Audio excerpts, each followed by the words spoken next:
नमस्कार मैम, सबसे पहले तो हमारे चैनल में आपका स्वागत है। Thank you.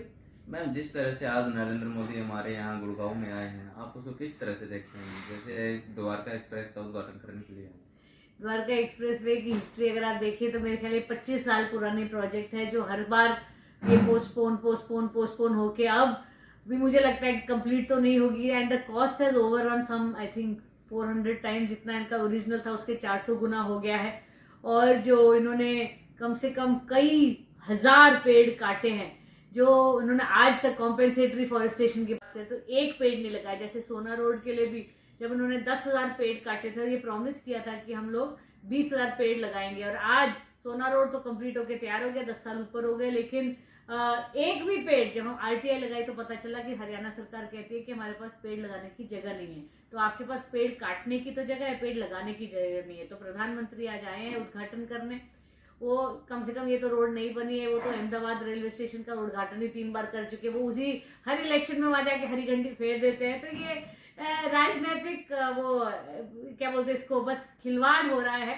गुड़गांव के अगर आप जनता के बीच में जाएं तो आज इतनी ज्यादा समस्याएं हैं, सीवर हर जगह ब्लॉक्ड है, चाहे शीतला कॉलोनी की ले लो, चाहे कन्हई गांव की ले लो, चाहे राजेंद्र पार्क की ले लो। मैं तो जगह जगह जा रही हूँ, डोर टू डोर कर रही हूँ। पूरे गुड़गांव के जो 16 के 16 वार्ड है वहां डोर टू डोर करती हूँ, हर इंसान से मिलती हूँ। लोग परेशान हैं, त्रस्त हैं। और ये जो इनकी जुमलेबाजी हवा की बातें हैं, फ्लाईओवर से आएंगे, हाईवे से भाग जाएंगे, कभी एयरपोर्ट पे आएंगे, एयरपोर्ट से चले जाएंगे, और बड़े बड़े पोस्टर बैनर लगा के जनता का विकास नहीं हो रहा, जनता परेशान है।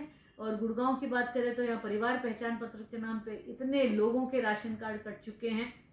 महिलाएं बताती हैं कि मेरा बेटा घर पे बैठा हुआ है जी, इसकी 5 लाख आय कर दी है, हमारा राशन कट गया।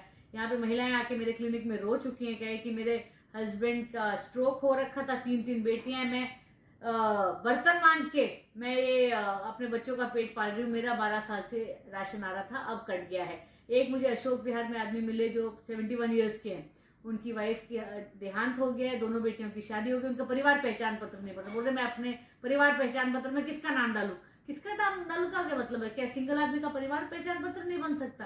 अब परिवार पहचान पत्र नहीं है, इसलिए उनके 2 महीने से बुढ़ापा पेंशन कट गई। वो आदमी 6 बार चक्कर काट चुके विकास सदन के भी, वहां जाते तो बोल देते सेक्टर 34 में चले जाओ। लोग इतने ज्यादा त्रस्त हैं, और मुझे लगता है इतनी जो इनकॉम्पिटेंस है भारतीय जनता पार्टी की सरकार की। आज मैं आपको आज की आधे घंटे पहले की बात बताती हूँ। ज्योतिपाक से फोन आया कि यहाँ पे गाय मरी हुई है, 3 दिन से गाय का बच्चा जो है कचरे के ढेर में पड़ा है, बहुत बदबू आ रही है। मैंने उनकी जो निगम की हेल्पलाइन पे फोन किया, उन्होंने कहा नहीं जी हमारे पास मत करिए, ये सुपरवाइजर का नंबर, आप उसको फोन करो। मैंने उनको कॉल किया, वो नंबर स्विच ऑफ है। मैंने उनको वापस कॉल किया, बोला नहीं जी थोड़ी देर बात करना। मैंने कहा मेरा कंप्लेंट लिखो, मेरा काम ये थोड़ी ना मैं अपने प्रैक्टिस छोड़ के बस यही काम करूंगी, इसको फोन कर उसको फोन कर। आप कंप्लेंट रजिस्टर करिए, तुरंत प्रभाव से काम कराइए। आप गौ माता के नाम पर तो आप गाय को बचाने के लिए तो आप बड़े बड़े दावे करते हो, वहां पर गाय का बच्चा 3 दिन से मरा है, उसको उठा नहीं सकते। कम से कम इतनी तो ह्यूमैनिटी होनी चाहिए। यहाँ पे मिस गवर्नेंस का पूरा गुड़गांव का बेड़ा गर्क है। मोदी जी आए और मोदी जी जाए, ज्यादा कोई फर्क नहीं पड़ रहा है, क्योंकि जनता जो है परेशान है, त्रस्त है, और वो उन्हीं को वोट करेंगी जो हमारे लोगों का काम कराएंगे। जैसे आपने बताया फैमिली परिवार पहचान पत्र एक ऐसा मुद्दा बन चुका है, जैसे सीईटी का 1 साल में 2 रिजल्ट, आप उसको कैसे देखते हैं? जैसे ग्रुप डी की अभी ज्वाइनिंग हुई है, ग्रुप डी की ज्वाइनिंग करो, लिस्ट निकाल दी है, ग्रुप सी की निकाली नहीं। जब ग्रुप सी निकलेगी तो आधे से ज्यादा लोग जो है वो रिजाइन करके चले जाएंगे, फिर पोस्ट वेकेंट पड़ी रहेंगी। हरियाणा सरकार जो भारतीय जनता पार्टी के अंडर लगातार इनकी जो मिस गवर्नेंस इनकी होती रही है, और लोग परेशान हैं, त्रस्त हैं। 10 साल हो गए हैं, इन्होंने 2 लाख नौकरियां पड़ी हुई हैं, खाली पोस्ट ही उनको भर नहीं रहे। 30 बार पेपर लीक हो जाते हैं। आज आपने यूपी में देखा कि पेपर लीक हो तो स्टूडेंट्स इतना बखेड़ा किया।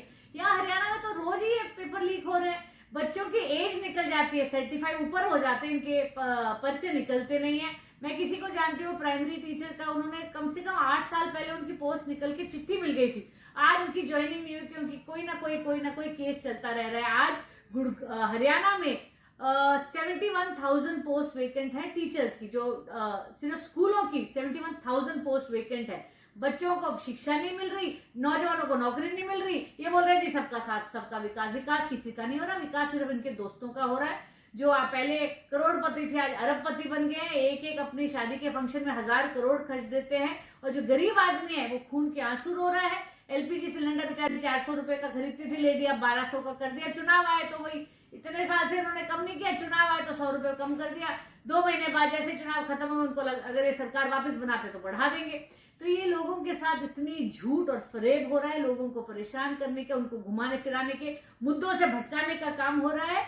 जनता त्रस्त है और मैं उम्मीद कर रही हूँ कि अभी अगले महीने चुनाव होंगे तो जनता इनको पुरजोर विरोध करेगी और बदलाव आएगा केंद्र सरकार। जैसे आपने अभी बताया पीजी टीचर के लिए, टीचर मनोहर लाल खट्टर ने अभी कुछ 2 दिन पहले ही 1504 वैकेंसियां नू के लिए सिलेक्ट की गई हैं एचआर के इनके द्वारा।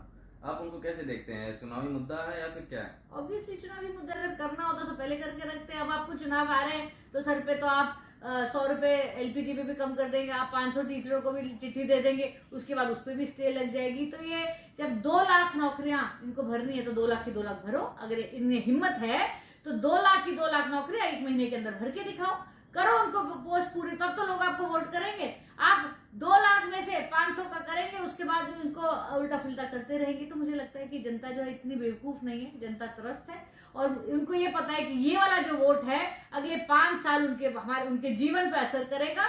तो इस बार शराब की बोतल और 500 रुपए का नोट नहीं चलेगा, इस बार वोट चलेगा बदलाव के लिए। Thank you ma'am.